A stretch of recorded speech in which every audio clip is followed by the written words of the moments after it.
नमस्कार दोस्तों, स्वागत है आपका मेरे यूट्यूब चैनल विदाउट म्यूजिक मंत्रा में एक बार फिर से। आज के इस वीडियो में काफ़ी लंबे समय के पश्चात हम बात करने वाले हैं एक बार फिर से शुक्र महादशा से संबंधित अपने अगले एक्सपीरियंस के बारे में, जो हमें भेजा है ममता जी ने, ममता पुष्कर जी ने। ममता पुष्कर राज इनका पूरा नाम है और फ़िलहाल अभी ये मुंबई में रह रहे हैं।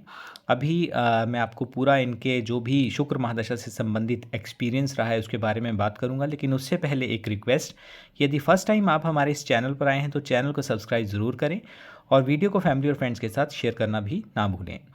देखिए, इससे पहले कि हम वीडियो में या उनके द्वारा बताए गए एक्सपीरियंस को मैं आपके समक्ष रखूं, एक बात करना चाहूँगा कि चाहे मंगल हो, शुक्र हो, केतु हो, राहु हो या अन्य कोई ग्रह हो, किसी भी ग्रह की एक कोई पर्सनल रंजिश या एक पर्सनल जो द्वेष नहीं होता किसी व्यक्ति विशेष के साथ।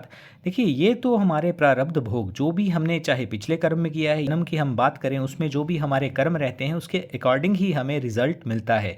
और जो हमारी कुंडली होती है कहीं ना कहीं पिछले जन्म, ना सिर्फ आपके लास्ट बर्थ की बात हो रही है, पता नहीं कौन से जन्म के अकॉर्डिंग आपके जो ग्रहों की स्थिति होती है वो कुंडली में विराजित होते हैं ग्रह, उसी हिसाब से आपको रिजल्ट देने लग जाते हैं। आपके आने वाले समय में क्या कब अच्छा होगा, कब बुरा होगा, क्या आपको शुक्र महादशा हो या अन्य कोई दशा हो, अंतर्दशा हो, उसमें आपको अच्छा प्रभाव मिलेगा। कई बार ऐसा होता है कि शुभ ग्रहों की दशाएं चल रही होती है, फिर भी कहीं ना कहीं व्यक्ति व्यथित अपने आप को महसूस, सहाय आप बोल सकते हैं, इस तरह महसूस व्यक्ति करता है। और अपने निकट संबंधियों की बात करें या अपने स्वयं के अंतर्मन की भी यदि टटोलें तो उसमें भी कहीं ना कहीं उदासीनता का भाव निरंतर बढ़ता चला जाता है और व्यक्ति सब कुछ होते हुए भी या तो आप अपंग की संज्ञा दे सकते हैं या असहाय की संज्ञा स्वयं को देने लग जाता है। तो इस तरह का प्रभाव हमें जो पाप ग्रह या क्रूर ग्रह जब उनकी दशा आती है तब देखने को मिलता है। और कहीं ना कहीं एक मनोभाव या एक मन की इच्छा जरूर होती है कि जब भी हमारी किसी शुभ ग्रह की या हमारे लग्नेश की या हमारे जो भाग्य भाव में विराजित ग्रह या कोई भी ऐसे शुभ ग्रह जो हमारे लिए कारक हों, उनकी जब हमारे लिए महादशा चले तो हमारे भी जीवन में उन्नति हो, हमारे भी जीवन में बहार आए। और जैसे हर व्यक्ति अपने जीवन में जो चाहे मटेरियलिस्टिक चीज़ें हों या कुछ भी, चाहे रिश्तों के संबंध में बात करें, हर चीज़ की हमें प्राप्ति होनी चाहिए। यही एक व्यक्ति की मूलभूत आवश्यकता और इच्छा जरूर रहती है। आज के इस एक्सपीरियंस में बात करेंगे ममता पुष्कर राज जी के एक्सपीरियंस के बारे में। अभी फ़िलहाल में ये मुंबई में हैं। ये लिखते हैं कि ममता जी अपने शुक्र महादशा से संबंधित एक्सपीरियंस का व्याख्यान करने से पहले कहती हैं कि उससे पहले मैं आपको थोड़ा-सा केतु महादशा से संबंधित और अपनी केतु महादशा से पहले जीवन काल के बारे में कुछ अनुभव के बारे में आपको बताना चाहती हूँ। ये लिखते हैं कि हमारे परिवार में माता-पिता और एक मेरे भाई हैं। हमारे 4 लोगों की एक काफ़ी सुखद परिवार था। और ये लिखते हैं कि हमारे जो भी, चाहे बुज़ुर्गों की बात करें या अपने माता-पिता की बात करें, काफ़ी ब्रॉड माइंडेड थे। कभी भी हमने ना तो कुंडली विश्लेषण करवाया, ना ग्रहों की स्थिति को जाना, और हम खाली इंसानियत के भाव को ज़्यादा तवज्जो दिया करते थे, ज़्यादा प्रेफ़रेंस दिया करते थे। और इसके अलावा चाहे किसी भी जाति धर्म में, चाहे विवाह शादी करने की बात हो, तब भी हमें पूर्णतः अपने माता-पिता, पेरेंट्स की तरफ से छूट मिली हुई थी। तो यदि मैं अपने नाना जी की बात करूं और नानी की बात करूं, तो जो मेरे नाना थे वो कश्मीरी पंडित थे और जो मेरी नानी थी वो मुस्लिम परिवार से थी, लेकिन उनका विवाह हुआ। और उसके पश्चात इनकी जो मदर थी, इन्होंने कश्मीर से अपना पैतृक घर छोड़कर, हालांकि वहाँ पे उनकी प्रॉपर्टी थी लेकिन कुछ एक इश्यूज़ थे उस दौरान, तो इन्होंने अपना वहाँ से घर परिवार छोड़कर ये जम्मू में शिफ्ट हो गए। उसके पश्चात इन्होंने देहरादून में निवास किया। तो अभी जो इनका यानी कि आप रख सकते हैं कि 20-22 वर्ष तक की आयु तक का इनका जो काल था, स्कूल कॉलेज तक की इनकी आयु वहाँ पे निकल रही थी। और सब घर में अच्छा चल रहा था। ऐसा समय आया जब विवाह के लिए वार्ता होने लगी। मेरी जो माताजी थी वो स्कूल में लेक्चरर थी इंग्लिश के, और इसके अलावा काफ़ी तेज़ तर्रार महिला के रूप में उन्हें जाना जाता था। बहुत बड़ी बात थी, मैं आज की बात नहीं कर रही हूँ, 1987 की ये बात कर रहे हैं। उस दौरान दिल्ली या मुंबई में अकेले ट्रैवल करना किसी महिला के लिए बहुत बड़ी बात होती थी। और उनके उत्तरांचल के क्षेत्र में जहाँ वे रह रहे थे, वहाँ पे जो राजनीति से जुड़े हुए लोगों का अक्सर आना जाना हुआ करता था। और राजनीति से प्रेरित लोगों का आने के कारण एक गली मोहल्ले की बात करें या एक उस टाउन में काफ़ी एक अच्छा रुतबा इनके परिवार का इनिशियल बेसिस पे बन गया था। तो चाहे राजनीति से संबंधित लोगों का आना जाना हो या बड़े धनाढ्य व्यक्तियों का या अच्छे सेठ लोगों का, अमीर लोगों का इनके घर में आना हो, वो शुरू से इन्होंने देखा हुआ था। घर में आने वाले एक अंकल ने, जो कि जम्मू से थे, और उनका बिज़नेस जो है नियरेस्ट जो नॉर्थ की स्टेट्स थी वहाँ पे फैला हुआ था। तो उन्होंने मेरे लिए एक रिश्ते का प्रपोज़ल दिया। और माताजी जो थे वो शुरू से ही ऐसा चाहते थे कि मेरी जो शादी है वो किसी धनाढ्य परिवार में हो या राजनीति के क्षेत्र से जुड़े हुए लोगों के घर में मेरा विवाह संपन्न होना चाहिए था। उनकी ऐसी महत्वाकांक्षा थी। मैं साधारण थी, मैंने कोई बहुत ज़्यादा स्टडी की बात की जाए तो मैंने एमए साइकोलॉजी में किया हुआ था और मेरी इतनी ज़्यादा कोई इच्छाएं नहीं थी। लेकिन जैसे माता पिता ने चाहा वैसे ही मैंने शादी के लिए हाँ भी कर दी। कुछ समय के पश्चात मेरा विवाह संपन्न हुआ और विवाह से पहले ही उस दौरान हमें काफ़ी गुड न्यूज़ मिलना शुरू हो गई। तो ऐसा लग रहा था मानो सब कुछ ऑन दी ट्रैक चल रहा हो, स्थितियाँ हमारे पक्ष में हों, परंतु हमें पता नहीं था कि आने वाले समय में कैसी स्थिति होने वाली है। और इसके पश्चात मेरा विवाह संपन्न हो जाता है। मेरा विवाह जो है वो पंजाब के खन्ना क्षेत्र में हुआ और जो परिवार था वो बहुत ही धनाढ्य परिवार था। उनका काफ़ी नाम था अपने क्षेत्र में, गैस एजेंसी के वो मालिक थे। और उस दौरान उन्होंने अपने एक बेसमेंट भी तैयार की थी जिसमें काफ़ी सारा वो धन रखा करते थे। और किसी से परिवार में कोई भी व्यक्ति आपस में एक भावनात्मक रूप से जुड़ा नहीं था, लेकिन सभी अपने अपने काम पर लग जाया करते थे। धन कमाने का उन्हें जैसे नशा हो इस तरह का व्यवहार मेरे पति के द्वारा, मेरे जो ससुर थे उनके द्वारा किया जाता था। और घर में स्पेशली लेडीज़ की किसी भी प्रकार से कोई इज्जत नहीं की जाती थी, कोई रिस्पेक्ट उनको नहीं दी जाती थी। और ना उनके आने का कोई समय होता था, ना जाने का समय होता था। तो मुझे कई बार ऐसा महसूस होता था कि मैं एक ऐसे परिवार में आ गई हूँ जहाँ पे कहीं न कहीं मैं जैसे जेल में एक कैदी होता था कि खाने के समय आपको खाना भी मिलेगा, लेकिन कोई भी बात करने के लिए मेरे पास नहीं था। कुछ समय के पश्चात ही उन्होंने अपना असली रंग दिखाना शुरू कर दिया। हालाँकि उनको फाइनेंस से संबंधित कोई समस्या नहीं थी और उससे संबंधित मुझे कोई भी उन्होंने दिक्कत परेशानी नहीं दी, लेकिन जो डोमेस्टिक वायलेंस होता है उसका शिकार मैं हुई। मुझे बार बार पर सुनाया जाता था। जो शुरुआत हुई थी मुझे सुनाने से हुई थी, लेकिन बाद में हाथापाई और उसके पश्चात मारपीट तक बात पहुंच गई। मैंने काफ़ी सहन किया और शुरुआत के 2 महीने तक मैंने ना तो अपनी माता को कुछ बताया। इस दौरान क्योंकि मेरे परिवार में भी काफ़ी खुशियाँ आई थी, मेरे जो भाई थे वो भी एसडीएम के पद पर नियुक्त हुए। और उन्होंने स्वाभाविक है कि माताजी की जो राजनीति के क्षेत्र में एक जान पहचान थी उसी के बेसिस पर उनका सिलेक्शन हुआ था। खैर, हम लोग खुश थे कि जो भाई हैं वो भी अपने स्थान पर सेटल हो गए हैं। दूसरी तरफ मेरा भी विवाह हो चुका था, लेकिन अंतर्मन से मुझे काफ़ी घुटन महसूस हो रही थी क्योंकि शुरुआत से ही हमारा जो परिवार था वो कभी भी किसी जाति पाति या बंधन में नहीं बंधा था। लेकिन यहाँ पर तो जाति पाति या बंधन की बात ही नहीं हो रही थी, बल्कि किसी के पास समय नहीं था कि 10 मिनट के लिए भी एक दूसरे से बात कर सकें। तो ये जो माहौल था काफ़ी मेरे लिए एक नया भी था और साथ में बहुत ही घुटन भरा भी था। मैं चाहती थी कि मैं किसी तरह से अपने माता को इसके बारे में अवगत करवाऊं, लेकिन उस दौरान जो लैंडलाइन फ़ोन्स होते थे वो भी हर जगह पे उपलब्ध नहीं थे। कुछ समय के पश्चात मेरा मायके में जाना हुआ और जैसा कि मैंने पहले बताया कि मेरी माता जो हैं वो काफ़ी तेज़ तर्रार महिला थी। जैसे ही मैंने उन्हें ये सब बताया तो उन्होंने ये निर्णय लिया, एकदम से इंस्टेंट वो निर्णय लिया करती थी। मुझे आज भी याद है, उन्होंने ये कहा था कि ठीक है, हम इस परिवार के साथ रिश्ता तोड़ेंगे और ज़रूरी नहीं है कि हमें घुटन भरे उस माहौल में रहकर जीना पड़े, लेकिन ऐसे नहीं, अभी तुम वहाँ पर जाओ और मेरे बताए गए तरीके से फिर मेरे पास मायके में या दोबारा वापस आना, अभी तुम जाओ। काफ़ी अच्छा महसूस कर रही थी। मेरा मायके से ससुराल में जाने को मन नहीं था, लेकिन मदर के बताए हुए रास्ते के अकॉर्डिंग वो वहाँ पर गई। वहाँ पर जाकर उन्होंने जो भी गहने थे, क्योंकि बहुत ज़्यादा उनके पास गहने थे, आप इस तरह से बोल सकते हैं कि काफ़ी ब्लैक मनी भी उनके पास थी और बहुत ज़्यादा धन संपदा क्या चीज़ थी, सोना चांदी उन्होंने इकट्ठा कर रखा था। तो मेरी मदर ने कहा था कि जब भी तुम वापस आओगी तो खूब सारा सोना चांदी भर के लाना। एक दिन जब घर में कोई भी नहीं था और मैंने अपनी तबीयत खराब होने का बहाना देकर जाने से मना कर दिया। इस दौरान मेरे पति और मेरे सास ससुर वहाँ से चले गए और चाबियाँ मेरे पास होती थी। तो मैंने उस बेसमेंट का दरवाज़ा खोलकर जैसे ही अंदर देखा, मैं दंग रह गई कि वहाँ पे इतना ज़्यादा स्टोरेज थी जो उन्होंने मात्र सोना चांदी इकट्ठा करने के लिए रखा हुआ था। और जो मेरी मदर ने मुझे जैसे बोला था, मैंने 2 बैग वहाँ पे भरे और जो मेरे हाथ में आया मैंने उस तरह से सारी वो बैग में भरना शुरू कर दिया। ये लिखते हैं कि जैसे जो ईयर रिंग्स होते हैं, कई बार तो ऐसा हुआ कि ईयर रिंग्स के साथ दूसरा मैचिंग नहीं आ रहा है, क्योंकि मैं इस जल्दीबाजी में थी कि कोई आ ना जाए, और मैंने वो बैग भर लिए।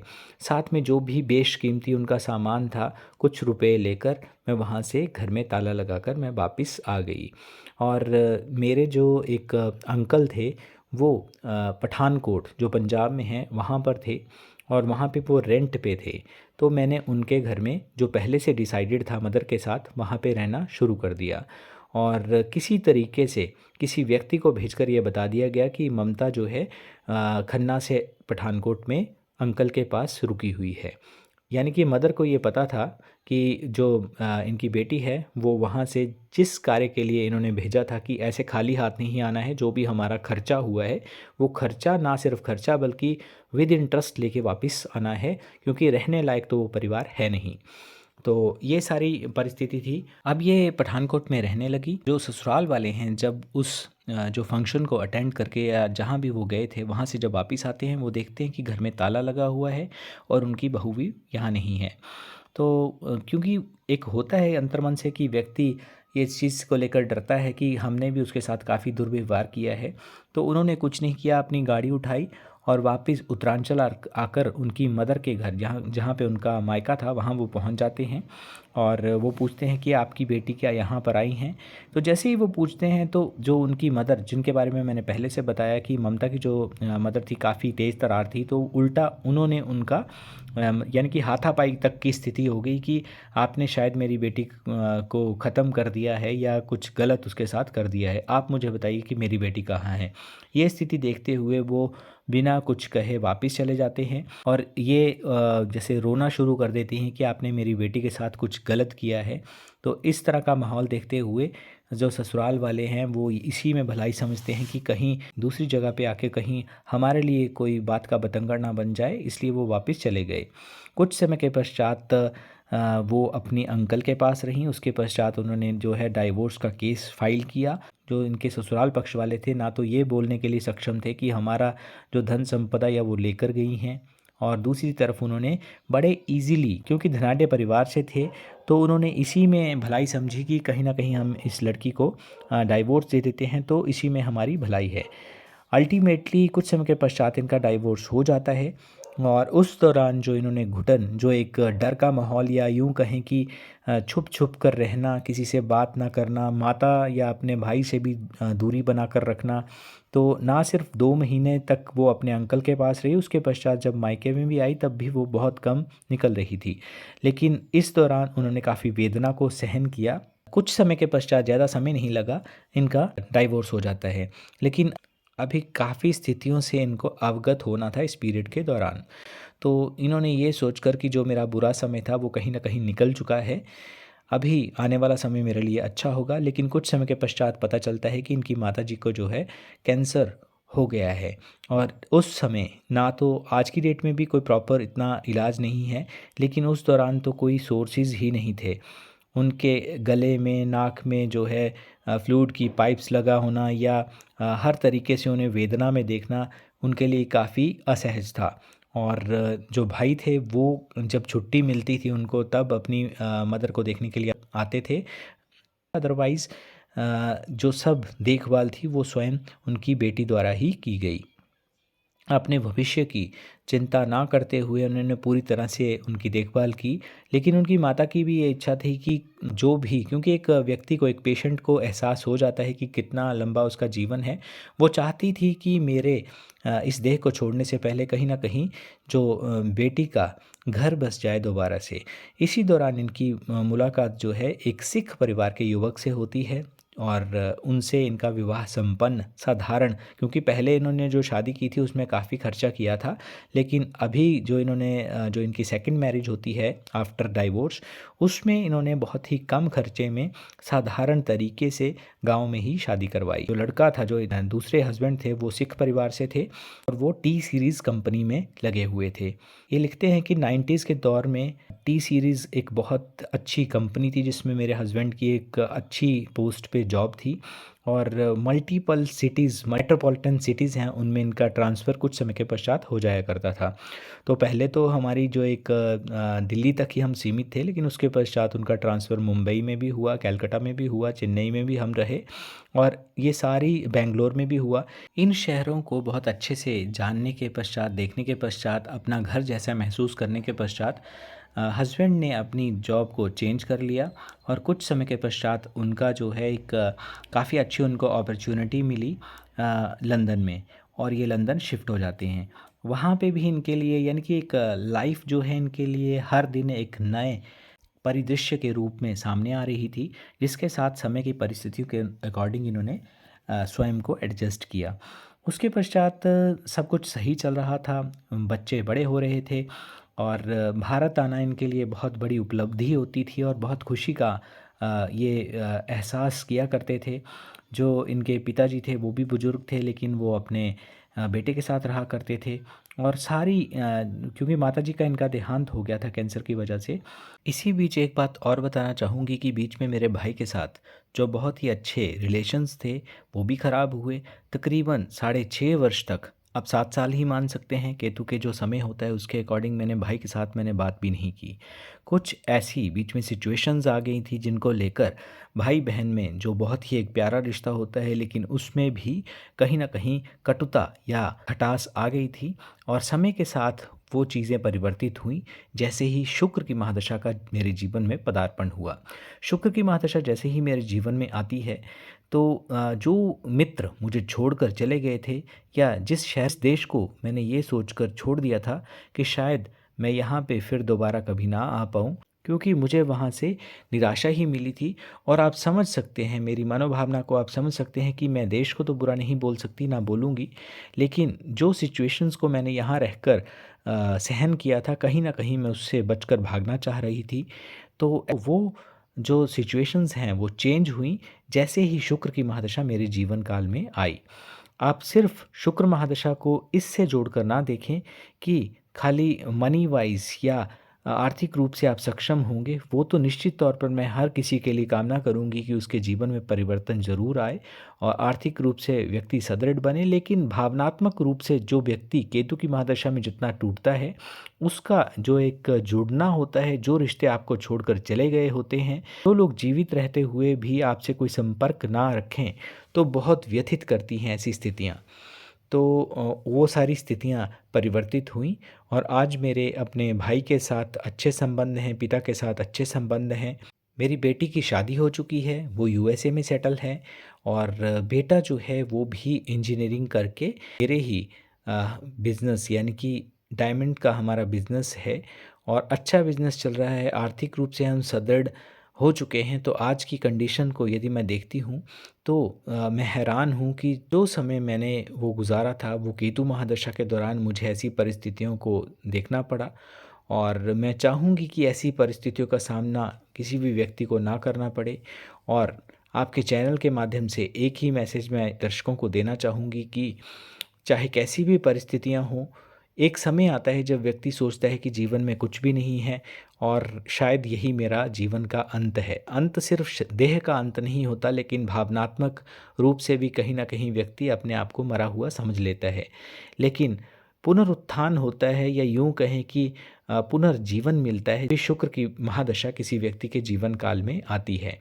हर दिन एक नया सवेरा, और सबसे बड़ी बात कि जो मन मस्तिष्क में शांति मिलती है व्यक्ति को, वो कहीं न कहीं फिर से जीवंत होने का या फिर से उठ खड़े होकर अपने जीवन को आगे बढ़ाने का एक मौका भी देती है और प्रेरणा भी देती है। और आपके चैनल के बारे में इतना ही बोलना चाहूँगी कि बहुत प्रेरणा मिलती है आपके वीडियोज़ को देखकर। आप ऐसे ही वीडियोज़ बनाते रहें। धन्यवाद। दोस्तों, ये था ममता पुष्कर राज जी का मुंबई से एक्सपीरियंस। और मैं इनकी कुंडली के बारे में भी आपको बताता हूँ, लेकिन उससे पहले एक छोटा सा मैसेज कि आप चैनल को सब्सक्राइब ज़रूर करें और अपने जीवन काल में किसी भी जीव या मानव मात्र के लिए सेवा ज़रूर करें, क्योंकि सेवा परमो धर्म है। और जो आप कार्य करते हैं कहीं ना कहीं वो पुण्य कर्म बनकर आपके जीवन में प्रस्फुटित जरूर होते हैं, उजागर जरूर होते हैं। आज नहीं तो कल आपको पुण्य कर्मों का, सत्कर्मों का फल जरूर मिलता है। और ये आवश्यक नहीं है कि वो आपको आर्थिक रूप से मिले या भावनात्मक रूप से मिले, लेकिन उन शुभ कर्मों का फल आपको निश्चित तौर पर अच्छे रूप में ही मिलता है। क्योंकि देखिए, सर्वोपरि भगवान हैं और वो जानते हैं कि आपको किस समय पर क्या दिया जाए जिससे आपके लिए वही चीज़ निश्चित भी हो, उचित भी हो और सकारात्मक फल और प्रेरणा लेकर आपके जीवन काल में आए। तो सभी प्राणियों के प्रति आपको दया रखनी चाहिए, गाय हो, श्वान हो या पशु पक्षी हो। तो आज की वीडियो में बस इतना ही। वीडियो देखने के लिए आपका बहुत बहुत धन्यवाद। बात करते हैं ममता जी की जन्म तिथि और ग्रहों की स्थिति के विषय में। देखिए, 7 जनवरी 1965 का इनका जन्म है। मीन लगन की इनकी कुंडली है और लगन में इनके शुक्र विराजित हैं। सेकंड हाउस में इनके शनि विराजित हैं। राहु इनके थर्ड हाउस में विराजित हैं। सूर्य इनके षष्ठेश होकर विराजित हैं। स्वराशिगत है लेकिन षष्ठेश हैं। बुध इनके उच्च के हैं 7th हाउस में।